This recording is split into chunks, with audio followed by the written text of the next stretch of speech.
reconciliation, human rights abuses, genocide, accountability. Now, these are the words which have become rather synonymous with Sri Lanka's association with the United Nations Human Rights Council, especially over the last decade or so. Now, there's a reason for that. We will get to it in a minute. What's more, wittingly or unwittingly, Sri Lanka has arrived at a crucial juncture. Within days, Sri Lanka will face another resolution at the UNHRC. It will be taken up for debate on the 22nd and taken to a vote either on the same day or the day after the 23rd. With that being the case, to talk about everything which encompasses the entire affair, we have Sri Lanka's Foreign Minister, Dinesh Gunawardena, with us. Minister, welcome. Thanks, Simi. Right, let's not beat about the bush. Is the Sri Lankan government feeling confident ahead of the tabling of the resolution?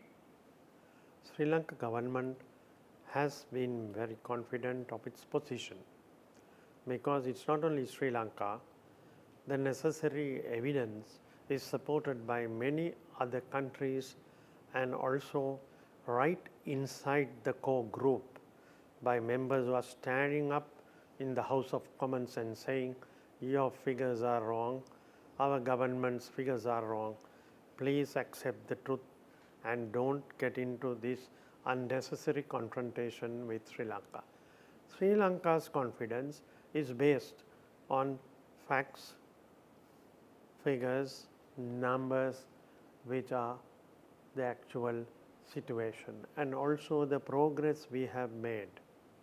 We had to defeat the most deadly terrorist organization, the LTT. After a long battle, the 9/11, what happened in New York in the United States, the terrorists destroyed the New York City key buildings. The United Nations passed a resolution calling for defeat of terrorism right across the world.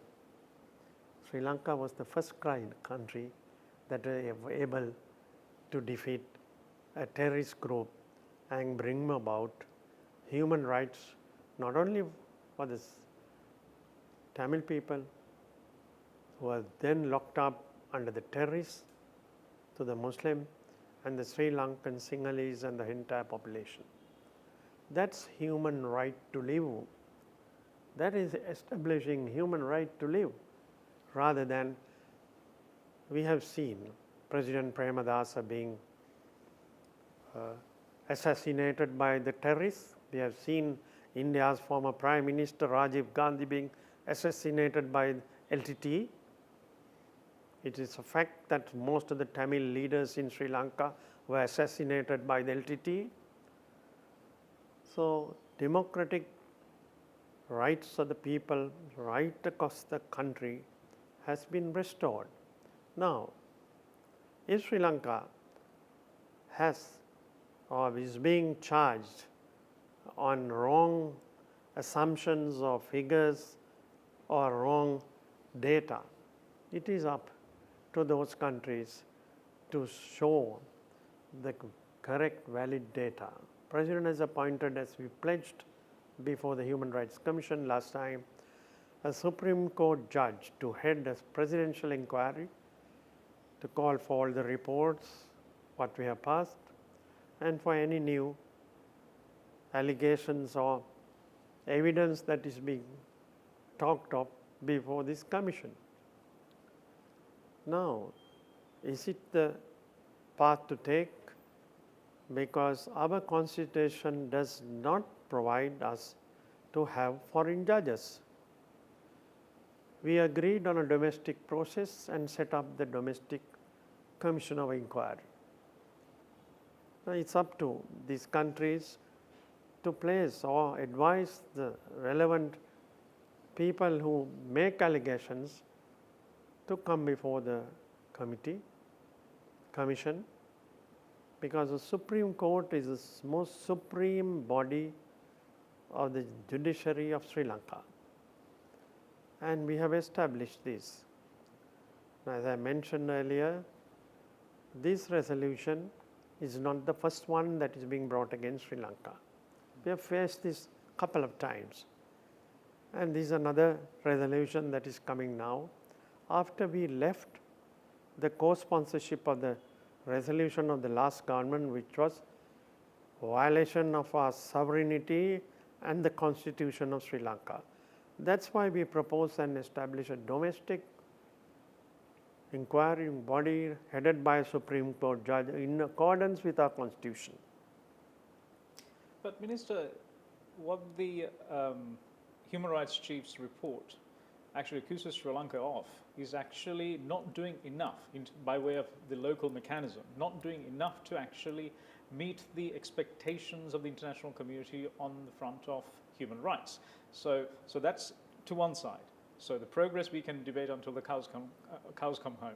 But pertaining to your answer, my question was, how confident is Sri Lanka? You said very tactfully, you're confident of Sri Lanka's position.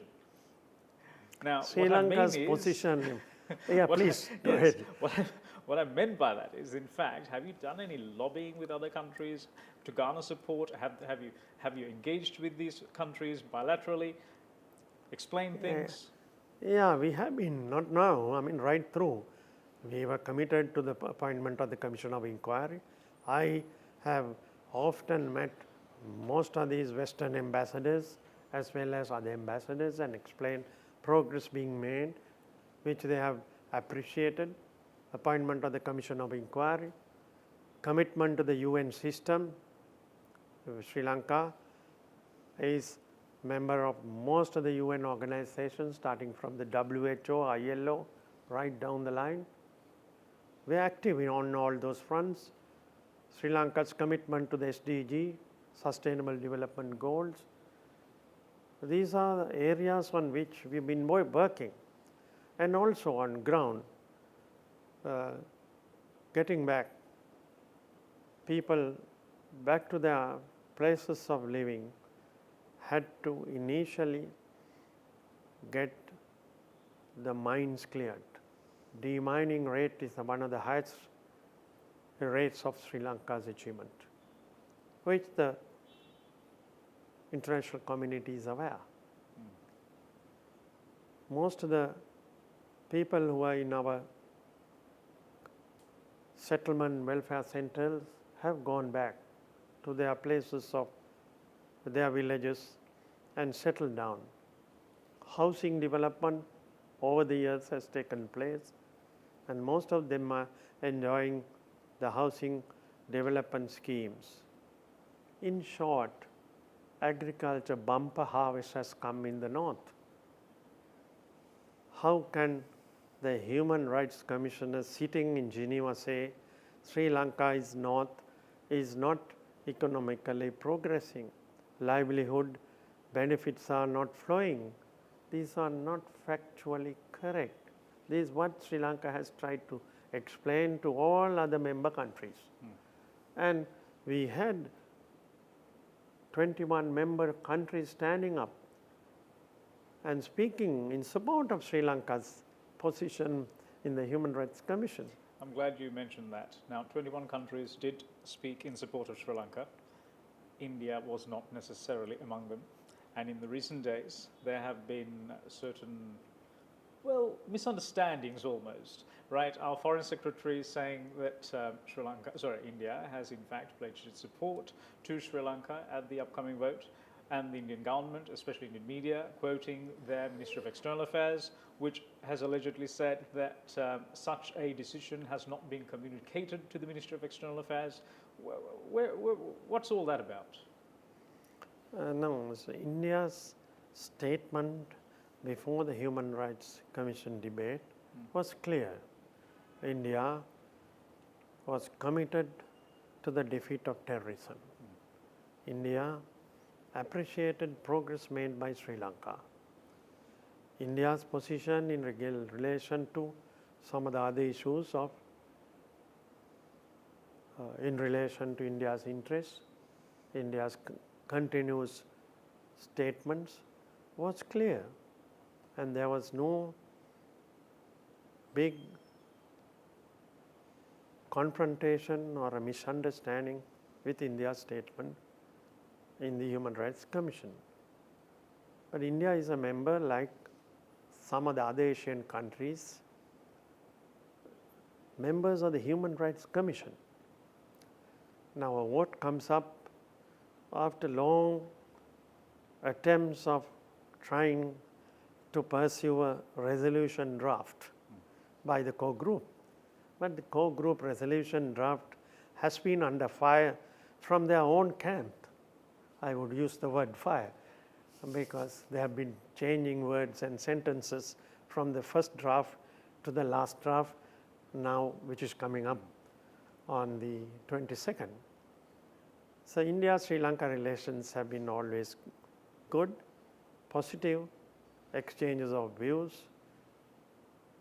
many proposals, many issues are discussed from the foreign ministry level, prime minister level, and the president's level. So our relations are very much strong as before. But We must not forget one thing. We are going through, the entire world is going through, including the core group countries of the COVID epidemic. People are dying. Sri Lanka's call was, first, all of us must get together and deliver what the world is asking, the vaccine to the people of the world. Not just picking on small issues and trying to take this platform. And even the Human Rights Commission cannot meet as before. I mean, that itself shows what the Human Rights Commission and Geneva is facing today. Still, the COVID epidemic is across the world. Isn't that the key issue of today, which His Excellency the President Gotabaya Rajapaksa, with support of India's vaccination program, has been able to get the vaccination started and going in Sri Lanka? Isn't that even being appreciated by this core group of countries? I would like to mention these. These are the issues that come up today, key issues. In relation to the LTT, we did release 12,000 LTT hardcore, trained in vocations and released. We also got back every single person. Some of them were carried by our soldiers who's being accused today, with the bayonet down into the water, carrying the people who are coming from the LTT control areas to government control. Why do we forget these and accuse just for the sake of accusing? And let us not forget the TNA, the biggest voice on this issue, did tell the country to vote for their supported candidate, the former army commander who led the victory against LTT for the presidential election. Vote for General Fonseca, make him the president. Now he just came out of the war as the army commander.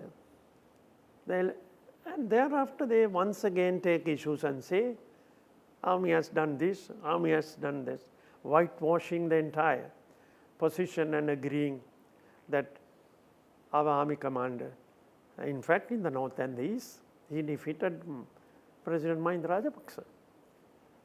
Let us not forget. So these are the people who are making complaints, false allegations, trying to make a big picture of what has not happened. If anything has happened, accountability, repatriation of people if they are gone abroad, correction of the legal areas if there's flaws. President Gotabaya Rajapaksa's government is committed to it just as much. President Mahinda Rajapaksa started soon after the ending of the conflict. I'm going to stick with India for one more question, if you please. Now, one of the things India is insisting is that, well, India's support of Sri Lanka rests on two pillars, and one of those pillars is in fact the complete implementation of the 13th Amendment. They've made it very clear. Now, it was very clear that the 13th Amendment rested at the heart of their response, in the response that they gave at the UNHRC, when what the government says a loaded report of the UNHRC, United Nations Human Rights Chief's report I'm referring to, was actually delivered in the Council. Now, what has changed from then till now for Sri Lanka to, in fact, to go from a neutral path to actually backing Sri Lanka holistically, foregoing the 13th Amendment? Because it has been very clear from the Sri Lankan side, when it comes to the devolution of power element, which is the sticking point, as I understand, that power cannot be completely devolved to the provinces, because Sri Lanka is not a big enough country, and as such it cannot be done. So when that is the Sri Lankan government's position, and with India calling for the complete implementation of the 13th Amendment, what has changed from then, late February till now, for India to actually, throw its complete weight behind Sri Lanka? India has been continuously, whichever government came to power since 87, always in their statements that provincial councils must be adhered to, provincial council system must be given all the assistance. That has been India's position right through. Even when elections were not held in the north and east. It is Mahinda Rajapaksa president who held the elections in the north, knowing the defeat for the government, but for democracy's sake, holding the elections in the north and given all the power support to the Northern Provincial Council. If they did not perform, it is their representatives who are answerable. Why elections could not be held? The realistic position is that the last government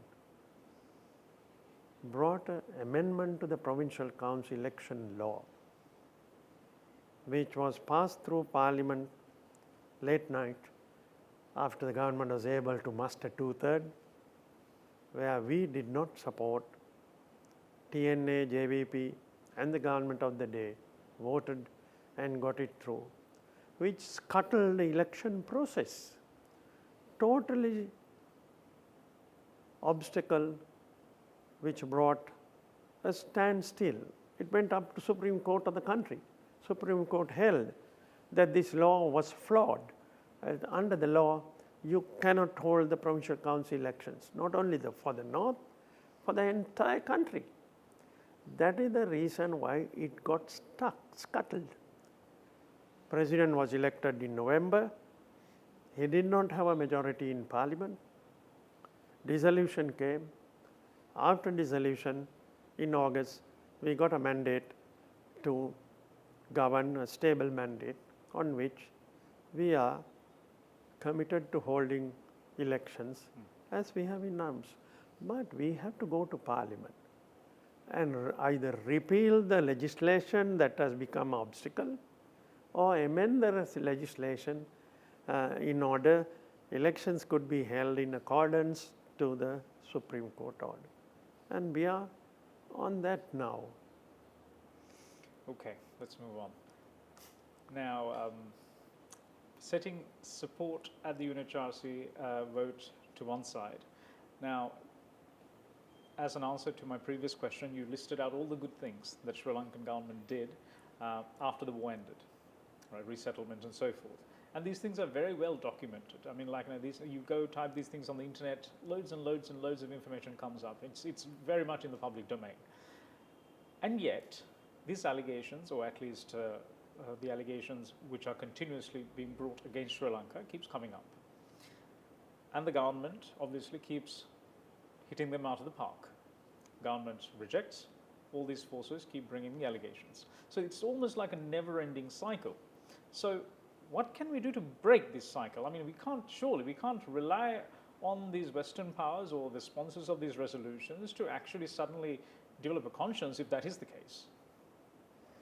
Yeah, of course, we have to, there are so many issues involved. So each issue is being taken up separately. Say, for example, we lose the vote, then what? You know, there are so many aspects that have to be dealt, even if the resolution is carried. We have had resolutions being carried against us. They're not the first time. So, though there is a big build-up of the issue, it is not the way that it can be envisaged. We are ready to face the consequences of a possible resolution, whichever way it goes. There is only 47 members of the United Nations out of 193. And there are certain sovereign rights of nations like Sri Lanka and so many others. Why are other nations supporting Sri Lanka? Because today, this type of resolution, country-specific resolution, if brought, can be the precedent to another country next 6 months ahead. That's why some countries are supporting Sri Lanka in addition to our position of truth that Sri Lanka has been able to explain. So, Human Rights Commission cannot do everything in the way they are proposing. And our sovereign right as a nation, before working in arrangements within the UN system, has been successfully taken forward. Sri Lankan armed forces are in even now serving in the UN peacekeeping missions. So just another speech or two or a resolution is not going to change Sri Lanka's position right through, being a principal country within the UN system. Now, I think it was on the 3rd. The UK Foreign Office, in fact, Home Office, I think it was. No, in fact, it was the Foreign Office. Stated that this was in response to a petition calling on the UK government to refer Sri Lanka to the International Criminal Court. Now, the UK government, in its response, said it would be counterproductive, citing that the UN Security Council will not back it enough, so the venture would be pointless, and said it would not serve well for accountability efforts in Sri Lanka to have a UN Security Council proposal be vetoed. So if that is the position of the UK government, by the way, they said that is exactly why they're pursuing this resolution. So if that is the position of the UK government, and the United Nations Human Rights Chief is calling for Sri Lanka to be referred to the ICC, I mean there is a huge gulf in thinking here. Yeah, I think I'm fully in agreement with what is said. That was the Commonwealth Minister's reply to a letter that appeared. So the petition, yes. Petition of the Bob Britton who had made that reply. So this is, after a lot of consideration, they are understanding of the possible consequences or possible actions which cannot move in the way just because some organizations want in the public domain. Sri Lanka and the international community has been working on good relations, irrespective on differences on some issues. On and off it could come. That happens to most of the countries. But we have been working well towards the development and progress of our countries as well as the well-being of all our citizens. That's why perhaps when we go along, most of these countries will realize that Sri Lanka's picture is not what they have been reported with. They could see with their own eyes that Sri Lanka is a country where from Point Pedro to Dondra, Dondra to Point Pedro, any of our citizens could move about, engage in business and engage in the development areas of development that they seek to be engaged in. How is Sri Lanka's relationship, I would say, recent relationship, over the last weeks or so, with Islamic countries at the Council? I ask this purely because of two reasons. Number one, the whole burial issue, which is now put to bed, but it took some time, but it is now put aside, right? It is resolved. Secondly, obviously, our public security minister's comments about face coverings, which would invariably, face coverings in public, which would invariably include certain Islamic garb, two in particular. So the timing of this is rather, I don't know, is it harsh to say questionable, given what Sri Lanka is faced with at this very moment in time? So that is why I ask, how is Sri Lanka's relationship with the Islamic countries of the Council? Sri Lanka's relationship with Islamic countries are very positive.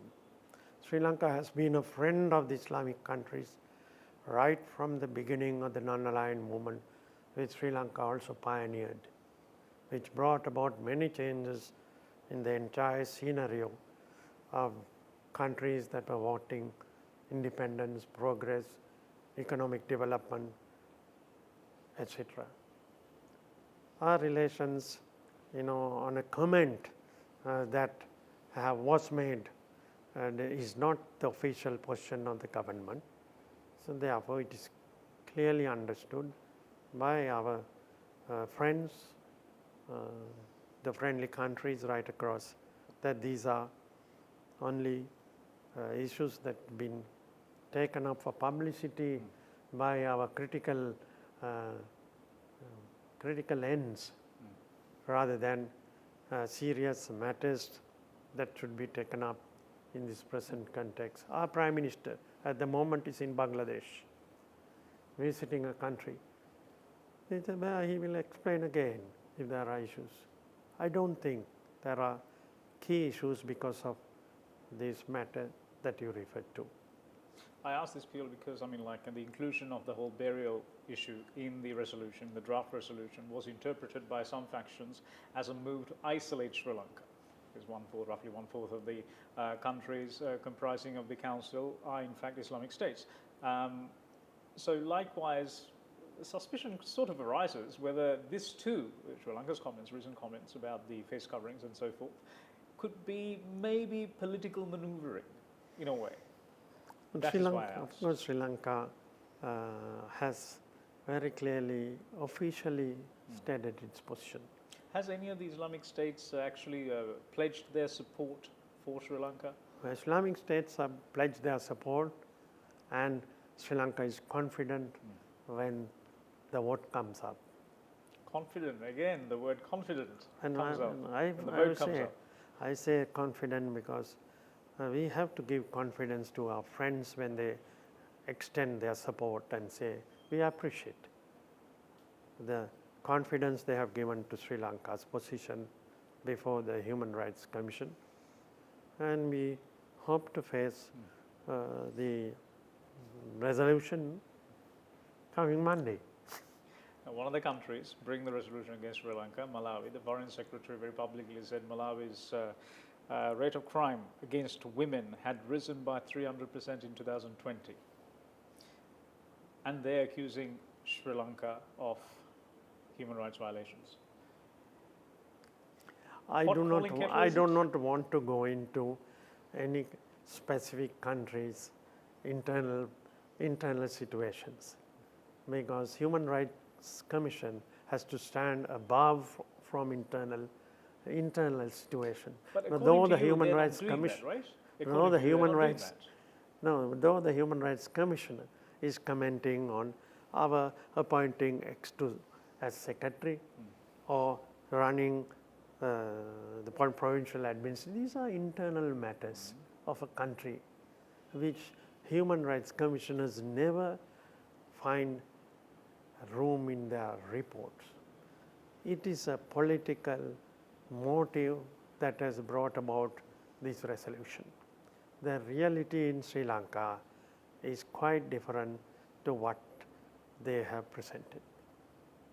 Yes, one of the things accused in that report is actually ex-military personnel being given administrative positions, and yet US had a Secretary of State, Colin Powell, who was a 4-star general. Yes. Yes, indeed. So in the United States. Exactly. So this is common information. So when that is the case, surely, again, I come back to what I told you before. We, as a government, as a small country, we can't rest on, we can't depend on these countries who are attacking Sri Lanka with a political agenda on the front of human rights to actually develop a conscience. So what can Sri Lanka do? Are we helpless? Oh, no, Sri Lanka has been explaining Sri Lanka's position and also the role of Sri Lanka in the United Nations, role of any country's sovereignty in relation to the United Nations, and also our cooperation with the international community. We have differences, but our cooperation with the international community has been always positive. When no one expected Britain to leave the EU, Britain left the EU. So many changes take place in the world. United States left the Human Rights Commission, accused the Human Rights Commission, left. Now they are returning. So, but Sri Lanka has been consistent in what it has been helping in its position as a member of the United Nations in the international cooperation and support to other nations. We moved, Mrs. Bandaranaike's government moved that Indian Ocean should be a zone of peace. Such a forward-looking resolution moved in the 70s, which is respected and adhered to and has been kept the maritime lanes open to all the traffic that goes across the Indian Ocean passing Sri Lanka. That has been Sri Lanka's clear non-aligned position. Our neutral non-aligned position that has been explained before the Council is the same. But there may be other issues, various groups who could lobby some governments and bring about a resolution on Sri Lanka. But all that is not going to be the finality, how we work soon after the resolution and the Human Rights Commissioners take leave after the 23rd. Final question on the 23rd. Yes or no answer. Will Sri Lanka, or actually does the Sri Lankan government think it will win the resolution or defeat the resolution, I should say, or not? We have gathered enough support and that will be shown on the resolution's vote when it's taken up. Minister, thank you very much for speaking to us. Welcome.